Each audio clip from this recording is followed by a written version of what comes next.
After securing a fainted Cassius to the back of Buki the horse, the party with Gorham in tow followed Woodpecker Tawitti's lead from the sky. At one point she began to freefall from exhaustion, leading to Thotham rolling a natural one trying to catch her, but instead uppercutted the poor girl in the jaw by mistake, as she morphed back to herself, revealing some nasty burns on her skull and face. Once reaching the criminal trio's camp, where Lux had to save Oryxian from Bad Boy the horse, who was ready to stomp him over his police uniform, while Moravi was being dragged. Thankfully, the reunion of the horses was enough to calm tensions, allowing everyone to limply gather around a campfire. The 10 survivors collectively realizing the varying wounds they all had from Zahmbieu. Not life-threatening, but permanent reminders they will forever carry. Trying to lighten the mood, Oryxian boyishly flaunted the monstrously deformed head of Baal Kethus. Everyone flinched, worried it might be diseased. He waved their concerns off, curiously insisting it'd be gone by morning. While most turned in for bed, Mimith, Tarth, and Lux remained awake. Mimith, haunted by the Greater Mother's words, revealed a held secret to Tarth, confessing that his biological mother, Marintavia, became her adoptive mother after Mimith's father died while working as a government raider in the Maypline biome. Her life was stable and happy with Marintavia, but she noted that Tarth's father had already gone missing in search of Tarth after finding his scarf in the river near their home. Mimith's mother had long since passed away from internal bleeding while pregnant. Mimith directly addressed Lux to end their passive-aggressive tension with her truth, revealing that her connection to the Iskal family stemmed from her deceased mother, Surya, who had run away from home and eloped with Mimith's father, Kriv, a common laborer at the time. Mimith's blood connection to the Iskal family remained entirely unknown to her until Grand Chancellor Rogar Iskala's sudden death. His will left everything to her mother as he scorned the rest of the family as being short-sighted, selfish, and corrupt. Rogar was a beloved politician known for his populist politics and unapologetic criticism of his morally compromised colleagues, a still deeply flawed but well-intentioned class traitor.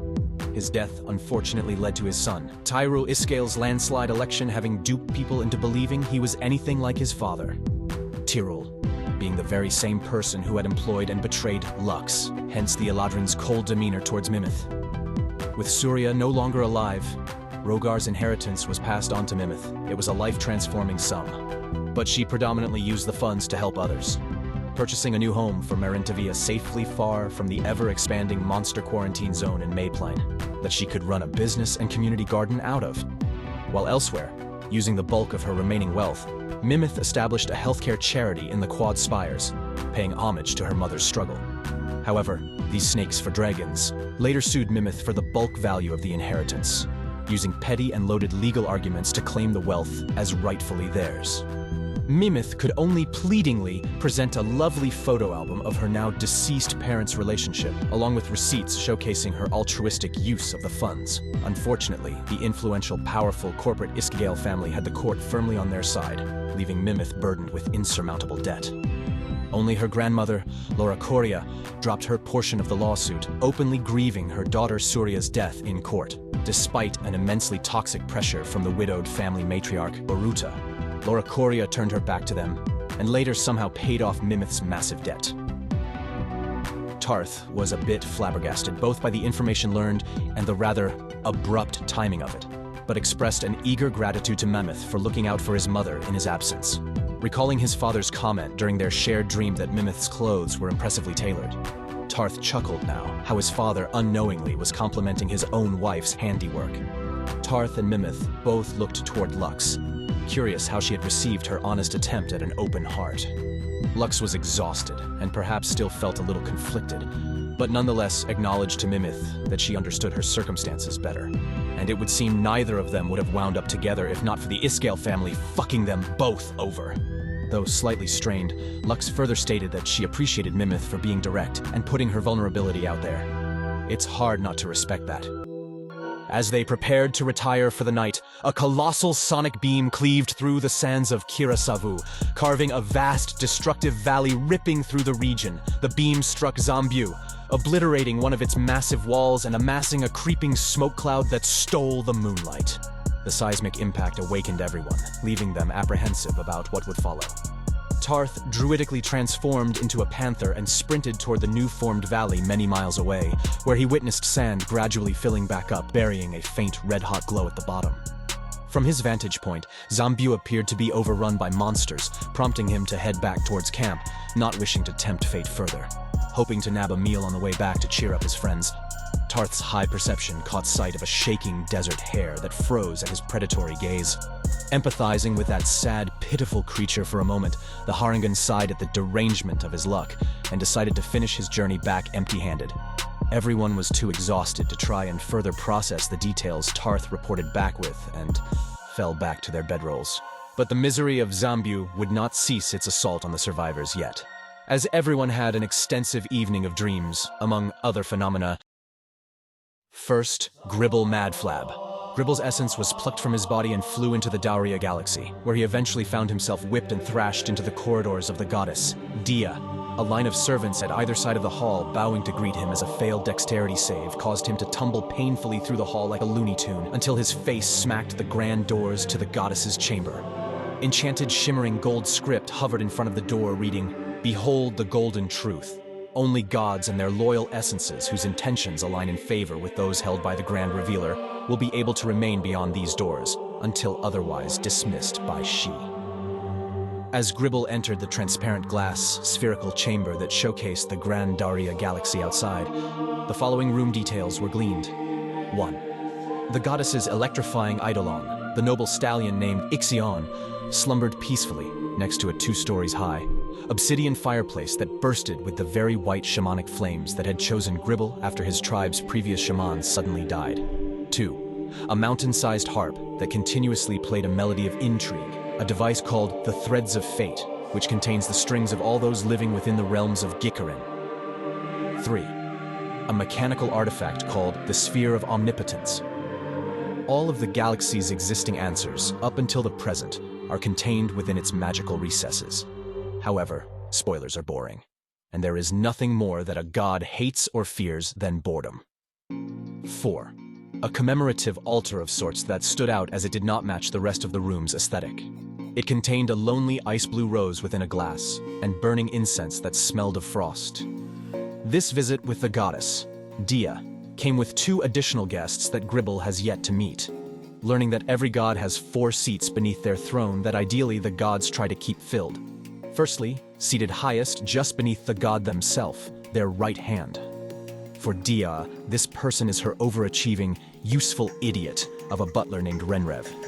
Dia implored Renrev to give his Esper crystal to Gribble and accompany him on his journey, taking on the rather condescending form as a mechanical homunculus, forced to obey Gribble's commands. I assume he's in for a treat. Seated second highest is a given god's autonomous avatar. In the case of Dia's avatar, Ava, who she instilled her aspect of bitterness into.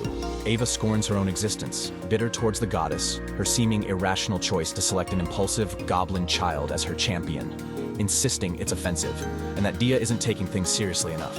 The goddess paid Ava's scorn no mind, proposing that Ava isn't thinking long game and should watch and learn, wait and see. Ava stormed off to cement her disapproval. And speaking of Gribble, seated third highest is a god's champion. A mortal born within one of Gikarin's realms who primarily worships one god above the others. They are usually either unique and born with a boon and/or grandly powerful people. Gribble does not meet that definition, yet. Likewise, the relationship between gods and their champions are usually strictly professional, and communions typically highly esteemed and holy occasions of serious magnitude. A genuinely semi-personable relation is spoken rarely in history. And yet, Dia and Gribble's casualness, sometimes even to a humorous degree, some would likely argue is sacrilegious on his part, and a mockery of her own position on her part. The goddess has thrown tradition out the window this cycle, as if tempting the naysayers into daring to do something about it. Confident they won't. She is the Grand Revealer, after all. Whatever she has up her sleeve, it's bound to make a bang. Lastly, seated fourth and often ever revolving is the Summoner.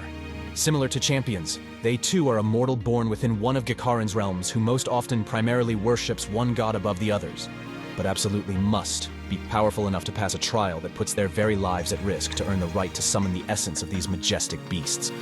Such a gift, however, is commonly hunted in an ever-revolving door of murder, often in the name of other gods. The following facts were gleaned during Gribble's discussion with Dia. 1.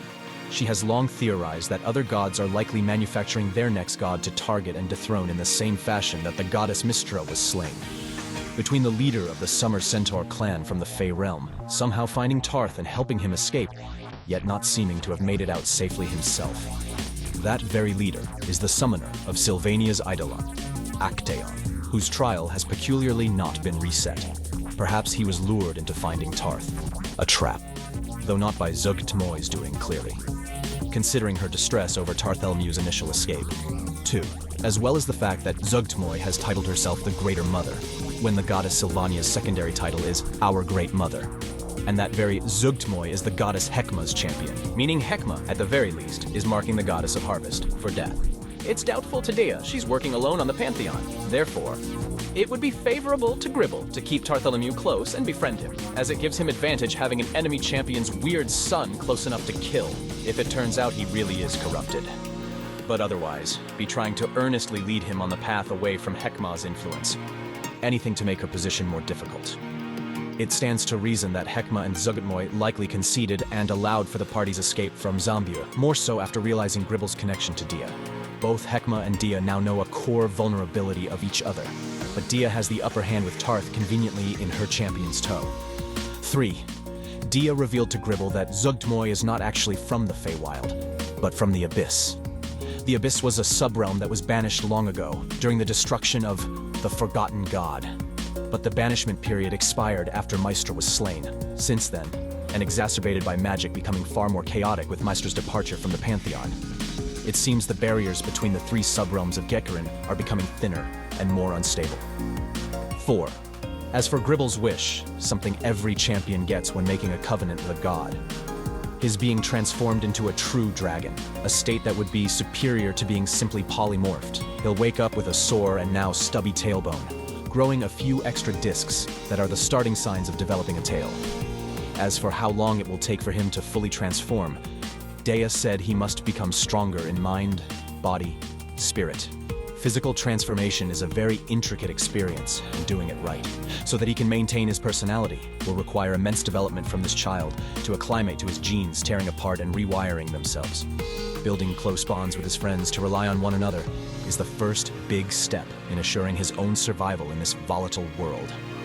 After dining on beer and dog together, the goddess sent Gribble on his way, reminding him that the next time he uses her gift, a favor will be owed. Gribble left with Renrev's Esper crystal and the communion ended. As Gribble continued to dream, soaring the skies as a mighty dragon, a mysterious glass panel reflected sunbeams into his eyes. From behind it, the Greater Mother's scowling face appeared as she took a defensive posture, attempting to block his passage. However, Gribble unleashed his fiery breath, causing the glass to melt rather than shatter. He lunged into the darkness to consume her between his jaws, but she vanished, and he returned to his true form of a small goblin, lost in the darkness. Next, Luthien, Lux Moonsworn. Elves don't sleep. They enter a trance, which is close enough to a dreamlike state. However, this evening was far from ordinary. Lux's trance began to seep and submerge into gray, oppressive waters, an eerie descent into the depths of a still-watered ocean. At the bottom, ghostly, writhing hands reached out toward her in desperation. To her side, in the distance, Oryxian's familiar silhouette appeared. He stared inquisitively at the cold, outreaching fingers. Displaying the boyish carelessness of someone with a broken radar for danger, he shrugged as if saying, "Hey, why not?" as he casually reached his palm towards theirs, and they pulled him inward, consuming him entirely just as he caught sight and met Lux's gaze, seemingly shocked she was there. Lux, equally unable to resist their unsettling allure, willingly allowed herself to fall into the ghostly grasping figures which snatched at her face, ripping her through their solemn garden. That would leave most people feeling like an unwitting participant in a macabre dance of spectral dread. But for Lux, no. Things of this nature are her very element, and that's exactly why she has found herself here. Welcome to Oblivion. The halfway house of the pending dead is overrun and needs living mortals such as Lux to join the Phantom Association in order to help keep the resident Espers healthy and feeling connected to the life that moves on without them, until they finish being processed into the deep ethereal and experience final judgment from the God of Gods, Aetherian. Final processing. does not occur until all living mortals have forgotten the deceased individual. Those amongst the living who have long become numb to the darkness surrounding death are marked as strong-willed souls, capable of becoming phantoms in exchange for boons. Experienced members of the Phantom Association are highly sought after in Gikarin. The official pin that can be earned from accruing membership points and knocking on the doors of the dead doubly serves as a deed and proof of expertise. In the mortal world, the more pins you have, the more seriously you are taken by factions seeking to specifically hire phantoms. A double job that can be just as lucrative as it is sometimes dirty. There is a time and place when one would want to flaunt their existence as being a phantom. Making it too well known, though, could lead one into more trouble and attention than the job is worth. Floating up to the surface where the waters turned a haunting teal color, Lux gasped inside a glowing amethyst cavern within a hot spring located the summit of Styx. Detracting from the majestic sight were the squawks of a filthy-mouthed crow, cussing Oryxian out for being an asshole using the back door, which apparently Lux also chose. The crow sitting atop the shoulders of a man so tall, he makes Thotham look petite. Hearing Lux stir within the waters, the three of them turned to her as Demetrius the crow continued to bitch. "Well, fuck me, another newbie. Hey, Whitehead, you friends with this prick?" Demetrius Crow rudely squawked. The taller gent, Gikarin, the boatman of the dead, and right hand to the god Thanatos, has flesh for arms, but is otherwise a skeleton. Intimidating looking at first, unable to talk, only groan. But actually comes off as a mild-mannered sweetheart, despite his rude, feathery therapist. Lux affirmed she is indeed friends with Oryxian, as he offered a hand to help her from out of the water. Oryxian appreciated the backup, and confidently assured the interrogating bird that he'd take on the job of giving newbie Lux a rundown of life as a phantom rogue. Something he hadn't shared with her about himself before, but seemed a bit excited to play the role of mentor to her, one last time before they inevitably part ways in a couple weeks. After being given a rundown, Lux first met with her blood esper, of which are a deceased relative of the phantoms, often used as a source of comfort and guidance to entice phantoms to keep returning for work. Phantoms don't get to choose who their permitted blood esper is, that is dictated by fate. And fate, for Lux, chose Noldorix, her father, who she witnessed being beheaded by a fungal monster when she was just a child. But now they were reunited warmly. He shared a fond memory of the All Souls Death Festival in their hometown called Greenbriar's Gate. Lux's mother, Leolith, tried to teach Lux a lesson about finances when the little girl didn't want her spirit boat to sail all alone, especially after seeing another kid with a bunch of boats. But Noldorix decided to bypass Leolith and let little Lux get another boat since, after all, people should never travel alone. As a little Luthien beamed toward the water happily, Leolith nudged Noldorix, reminding him they needed to watch their finances, as she was carrying a second boat in her womb. Noldorix sadly turned to the present Lux, admitting that he had been naively convinced they all would definitely return to the Feywild, a belief and slight obsession that resulted in their shared tragedy. Expressing how he deeply regrets his actions resulted in him leaving his family abandoned, and how deeply sorry he is for not being able to be a proper father to her. Noldorix asked about Leolith, unaware of her death much to Lux's surprise. He tried to connect with her using mana glyphs on a tree and calling her name, but received no response. Lux, who had found and buried her mother and felt firmly confident her mom was dead, suspected that Leolith was ignoring Noldorix. Lux will have to continue returning to Oblivion and knocking on doors to see what is going on. Noldorix nervously asked about Leolith's cause of death and the baby's well-being, but Lux requested a topic change that he respected, shifting the conversation then to ask about Lux's life, acknowledging he should be learning from her since she has lived a longer life than he did. Enchanted by Lux's decision to pursue becoming a badass adventurer with a newfound group, his face lit up excited. Though, Noldorix felt sad for her becoming an official member of the Phantom Association, knowing she must have endured a storm of darkness to be given such a role. But nonetheless, he was tearfully pleased it brought them together again, and bragged that clearly she took more after himself than her mother. He proudly assured Lux that if she needed his help in dealing with another Esper, she just had to give him their name, and he'd haunt them as a proper dead man should. After sharing a laugh, their mutually violet eyes locked before joining in a big embrace. Lux requested for him to think back on his memories from the Feywild, as she'd like to see what it's like there. He eagerly accepted, in exchange for hearing any intriguing stories Lux would bring back from her adventures. After leaving her father's death chamber, Lux walked with Oryxian down a hall of doors as he remarked that seeing her face glow so warmly was a new but very welcomed and pleasant sight.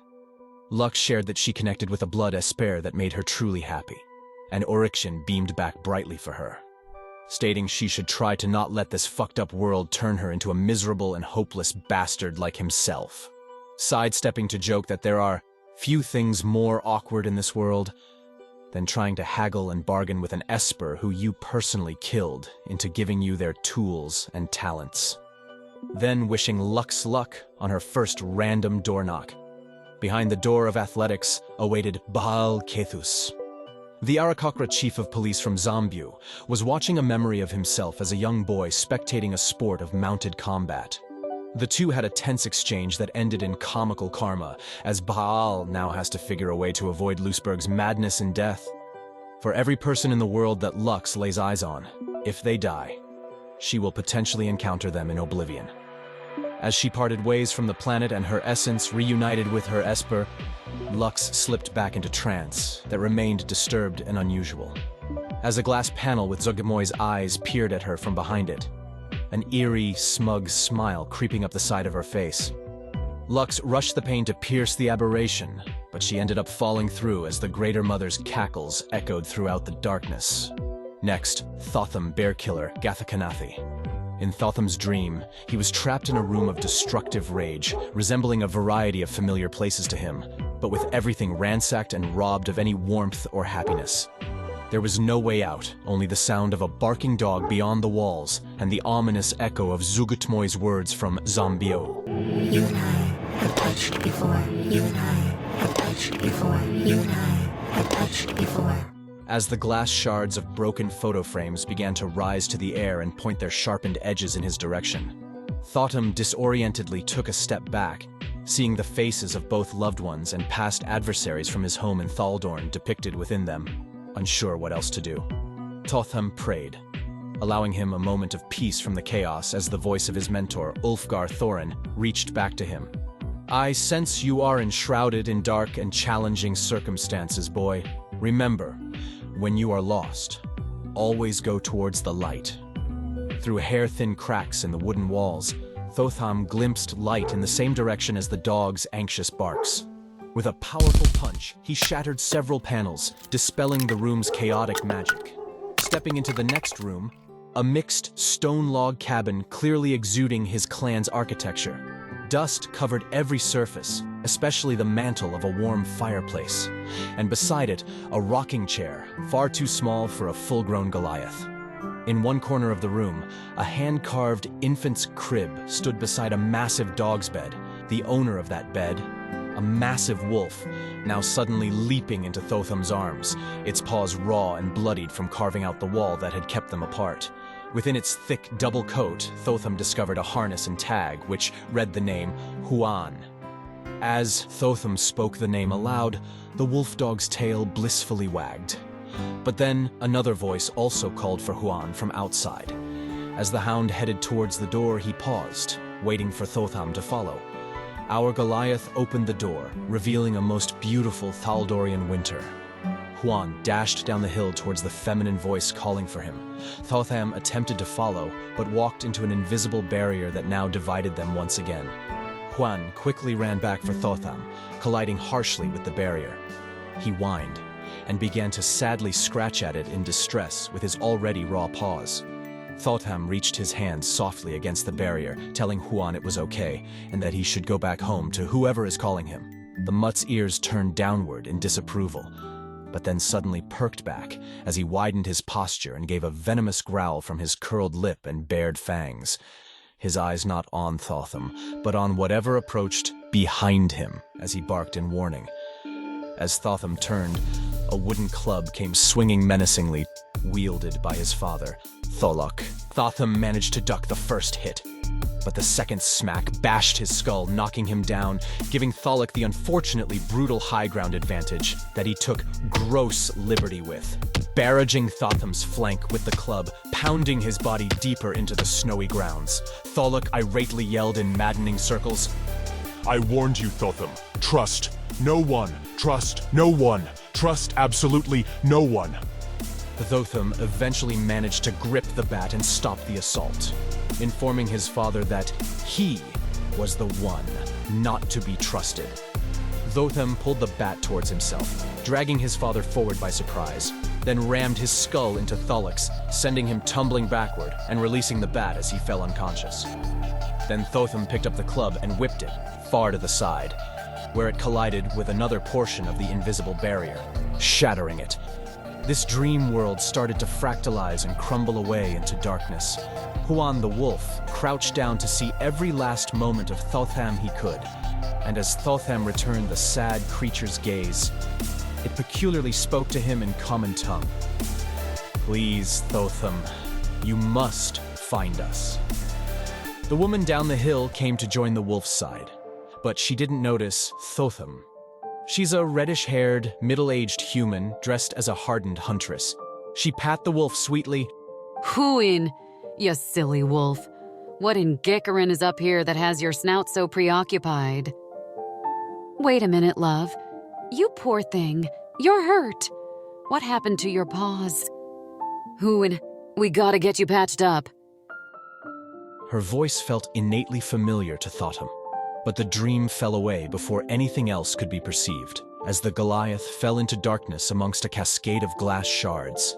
The last glimmer of light remained with the woman and the wolf named Hu-In. Next dream, Mimith Valbus. Our dragonborn was peacefully painting a fearsome creature in watercolor from the comfort of her bed, until Marintavia called for her from the kitchen, alerting Mimith to the impending visit of Uncle Walnut. This lizard folk is not Mimith's actual uncle, but a close friend of her late father, had retired from their days as government monster raiders. His nickname, Walnut, originated from a bet he won, proving his ability to befriend and tame a legion of wild squirrels during their monster raiding days. These furry friends had accompanied him into retirement and also into this dream. The squirrel's endless appetite created a comical chaos for everyone here. As Mimith attempted to catch the rambunctious rodents, she accidentally broke the muffin basket, spilling the treats all over the place for them to gluttonize. To make amends for her infamous clumsiness, Mimith prepared chicken tender sandwiches for everyone, momentarily forgetting Marintavia is a vegetarian, now left extra hungry after a long morning of baking.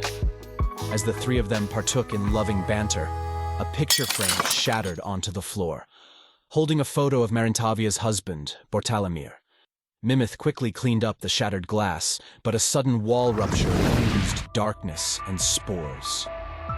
Uncle Walnut sensed something amiss as Dream Mimith froze, hoping to protect them if something jumped out. But the crack massively widened, splitting the house, as the floor gave away and they all screamed. But only Mimith fell to the darkness, forced to confront a different danger. Last, but not least, Tarthelymew's dream. Tarth found himself walking in a black void that, aside from himself, only contained 2 trees.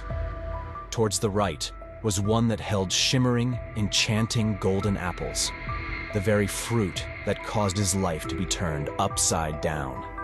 Across from that tree, of which had a long, thick vine trailing from it that led right to Tarth's seated chest, a far mightier tree, whose upper branches curved inwardly to form a cage on top of its trunk. Within that cage were the limp bodies of about a dozen deeply sleeping women. But as he approached, one blonde Eladrin amongst them awoke from her slumber in a slight panic, but then staring down at him in eager recognition as she both excitedly and nervously questioned, "Could it be Tarthelymew? I hope that's really you." Just as Tarth was about to inquire who she was, the imprisoning branches of the tree doubled, pressing themselves more thickly closed to thoroughly seal her away from his view. her mouth clearly covered as her voice became muffled before losing all audibility. Then, an ominous branch coiled around Tarth's arm like a snake as the thin bark climbed to his shoulder and hissed in his ear. Naughty, naughty boy. Don't you already have an Eladrin companion? How do you know this one? Are you just collecting them or something? Well, I can relate to that. Tarth immediately recognized the voice of the evil crone who had abducted him as a small boy. He honestly stating he has no idea who that woman was. Within a knot of the wooden snake, a face appeared to scrutinize his body language, while giving a soft cackle. Well, well, you don't seem to be lying. So your memory's a bit fucky now, is it? Good to know. It's a small world after all, but still, I wasn't anticipating her, of all people, knowing a random bunny such as yourself. I guess I'll have to dig into her mind later and find out. But for now, let us both get back on topic, which is you, of course. Tarth played cool and friendly, trying to be as charismatic as possible to appease the powerful hag and gain as much information from her as he could. Baba Yaga revealed her name to him, while explaining it was not her intention to bury the seed into his chest. She spoke woefully about how she had little choice when she realized he was in close proximity to Zahmbieu, venting how the universe aligned itself to fuck her over. Had Tarth landed and headed anywhere else aside from Zahmbieu, she and Tarth wouldn't be in this shared predicament, though it would seem this is the better result than whatever awaited him if Baba Yaga did get her way. She confirmed to Tarth that if he pulls the seed out, or does anything to the vine, it will directly affect his heart and he'll die. At least until he is strong enough to handle such an intense process, which she said she could help him with when the time comes. Tarth further learned that Baba Yaga can only see inside of his dreams. If Zahmbieu found out Baba Yaga was tampering with her golden child, that would be very undesirable to Baba Yaga. So at the very least, Tarth has some leverage over this powerful, legendary hag. When Tarth inquired into what the point of the golden apples were, Baba Yaga, controlling his dream, demonstrated a harrowing visual of many hundreds of corpses, most of which were by far Harangun, falling and splattering onto the floor like wet ragdolls. She gave a wicked smile to Tarth. Congratulations, Tartholomew. You're only one of 2.5-ish people who were able to survive out of over 2,000 or so test subjects. You are one special rabbit, Tarth. Truly the apple of Mama Zuga's eyes. And admittedly of mine too. It's most unfortunate she claimed you first. Her and her weird obsession calling you two Adam and Eve. How anciently cliché. At least I don't erase your identity. Yaga went on to further explain the magical fruit trees. While they appear to be in the realms, they are actually planted in the surface ethereal, the in-between plane, where the barrier between the realms are at their thinnest. The trees function essentially as lures, like insects to light. Mortals like food, simple as that. The trees don't actually bear fruit at all. They're dead. They grow an invasive fungus called gnurt. Its spores breathe out a potent illusionary dust that alters what those who descend from Fey races see. The fruit and color witnessed by a Fey person is dependent on how compatible they are with its transformative properties, with the cream of the crop genetic lottery being those who can see golden apples. Eating the fungus allows one's body to plane shift while in a mentally vulnerable haze, which Baba Yaga takes advantage of to guide the fodder to wherever she wants. Worthy specimens are captured for experimentation, and unworthy specimens are set free to live a disoriented existence in an entirely foreign subrealm. She and Zahmbieu later in their project focused more in on Harangun, as for some reason that race had a notably higher instance of seeing apples in the illusion. In exchange for all this information, Baba Yaga beckoned Tarth to explore the other realm hidden within his dreams, pointing out his silhouette carved out of a sheet of glass that leads down into a dark mycelium web, unsure entirely what it was, but he still aimed to please. Satiating their now shared curiosity, Tarth dived into the dark hole, into a realm that isn't a dream, yet also isn't quite reality either, but something in between. And with that, now the entire party was reunited, Baba Yaga tagging along for moral antagonization. Multiple scenarios flashed in between the panes of glass that were held within segments of a massive network, of sticky mycelium. The party decided to follow Mimith's lead and shatter a scene depicting a castle in the sky.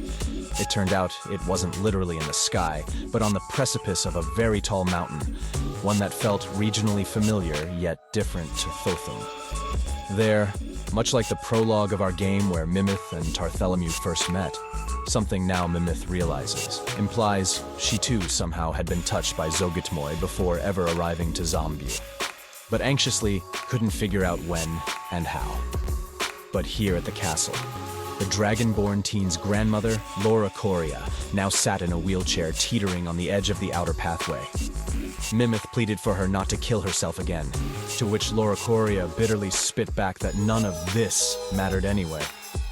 A pair of running footsteps distracted Mimith and the rest of the party as Tarth celebrated the sight of his father, Bortalamir, heartily opening his arms to greet his son once again. He enthusiastically shared that he had learned a lot since their last dream escapade.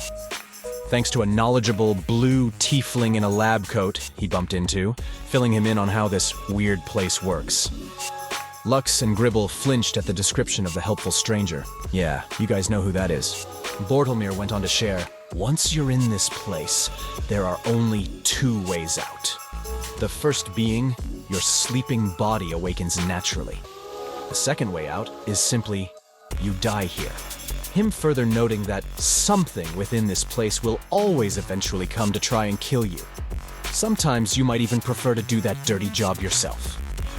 Even though one awakens in their normal body, seemingly unharmed, all the pain that came with your dream death follows you the first few minutes of awakening.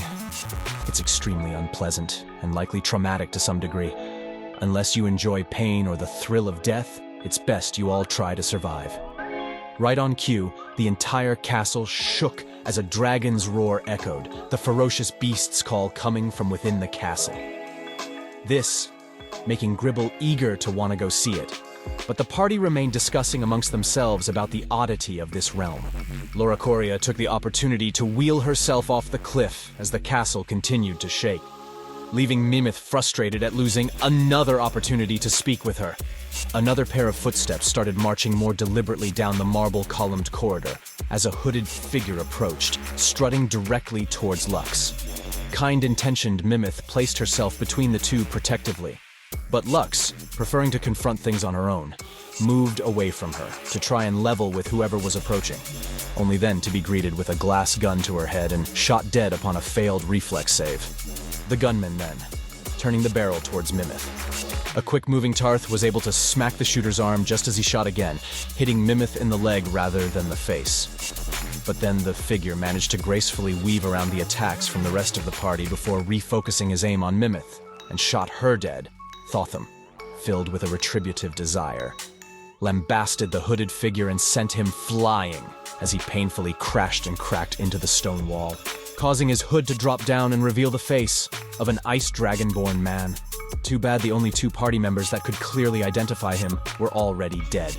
But we'll say from details of the party, Lux and Mimith were able to put two and two together. The party, having better luck with the dice now, swiftly moved to restrain Tyrell Iscale as they demanded answers. But he laughed, sarcastically saying, "Welcome to the network," and bit his own tongue as his mouth quickly filled with blood. "Hell hath no fury like a goblin." Gribble jumped on his chest, sunk a dagger into his thick, leathered throat, and severed his head off as the castle began to crumble around the party. Tarth tossed his father some good berries and a sending stone just before all of them collectively fell to their high-impact deaths and woke up in their normal bodies, screaming. And their screams weren't alone, as everyone except Gorham had just simultaneously woken up panicked. Oryxian and Moravi desperately trying to comfort a gasping Tawidi. The criminal trio and Cassius revealed to the party that they ran into the concealed summoner of Fenrir, the eidolon of the goddess Hekma. Fenrir had hunted and devoured poor Tawidi in front of them, powerless to help her before they too were either slashed or psychically mind-split to death by its piercing howl. Everyone now broke into separate conversations trying to once again process the non-stop fucking chaos unfolding around them. Tawidi overheard Tarth and Gribble discussing Baba Yaga and asked them to clarify if they meant the legendary Baba Yaga. Both frankly confirmed, as the young gnome went even more pale. That explains the second shadow attached to Tarth's essence. That's so terrible. I'm so sorry for you. As Gribble inquired what she meant, Tawiti stared at him, surprised and confused. Wait, what? You can't see it, Gribble? But I thought you and I were the same. Gribble further asserted he had no idea what Tawiti was talking about. As Oryxian and Moravi looked towards each other skeptically, then back at Tawiti, Oryxian cleared his throat and tried to gently ask, Sweetheart, is there any chance that this present conversation might have to do with what happened when we fought Bahal yesterday? Tawiti, if you're hiding something from us, I won't begrudge you, hun. But I do think now is an important time to open up if you are. That way we can better protect you, kiddo. Rixie, I have tried to tell you. I have insisted to both you and Vivi, even very recently, things like Gribble is a real dragon. Only then, for you to go behind me back and whisper that Gribble is too old to be playing dragon, and that Tawiti is too old to be believing it. Oh no, whatever do, we raise her like caca. I've told you what to do. Listen to me. I do not has imaginary friends. I is not crazy. Gribble is a dragon. I can see things that others can't. And you both are ones to friggin' talk about secrets. Oryxian and Moravi stiffened up nervously, unsure how to do damage control. This bit of family drama and Tawiti's assumption she thought Gribble and her were the same cutely caused Gribble and others to inquire if Tawiti is also a dragon like he is, as she buried her face in her palms and groaned in frustration. After calming down, she apologized for her bad mood and stated she'd talk to Gribble alone later and was just feeling very overwhelmed and disturbed right now. Tartholomew, speaking in Doritic, insisted on pushing her a little bit more, to which Tawiti responded that some secrets are kept to keep others safe. And that was her purpose, and likely the same for Oryxian and Moravi. So with that aside, our 10 survivors discussed next steps to take. Choosing to avoid Mirnak, a military town where they risked arrest and unfavorable interrogation, the party acknowledged that with Butrin dead, Zahmbieu overrun by monsters, and just generally how fucking slow bureaucracy is, it would take a hot while before they were pursued, making their next destination Kirasavu's most popular tourist location in this otherwise dying region, Tikula. It's over 2 weeks away on foot, assuming no problems, where both the player party and the NPC party plan to stick together for the journey. But once in Tikula, the underground group's goals are focused on heading back to the spires to report to their guilds and get Gorem back to work on his story for Zahmbieu. The criminal trio will take Cassius with them as well and see to it that he gets settled and taken care of, rather than left alone in this cruel society while he is still grieving Gregis, Moravi suggested, and Oryxian enthusiastically agreed, since the player party seems to work well together. Once in Tikula, they should consider registering with the Adventurers Guild and start earning themselves steady coin and building a resume as a formal group. Noting he already owes Lux and Gribble partial payment from the guild, and would happily write a blank deed they can add to their resume once they register. The players agreed that in these dark times they have proven themselves reliable and accountable to each other. Not to mention the player characters all share a couple common enemies now. Aside from Tarth, the Isgale family has harmed each player of the party to some degree, and the entire party is now fatefully connected to Zugatmoy, and who knows when that will stir up again. As a final surprise, before departure, a warmly spoken sending spell of gratitude was delivered to Tarth from Bortalamir, affirming to everyone that while their bodies might not be affected in the network, their inventory certainly is. And one last note on that bizarre realm. During any long rest, any player may ask the GM to try and find the network entrance within their dreams, that the GM will set a DC for. Regardless, if you don't come for the network, it will eventually come for you. And that concluded our transition out of Zahmbieu, now finally bringing us to lighter vibes, at least for a while. You all know it won't remain that way, so cheers to the present,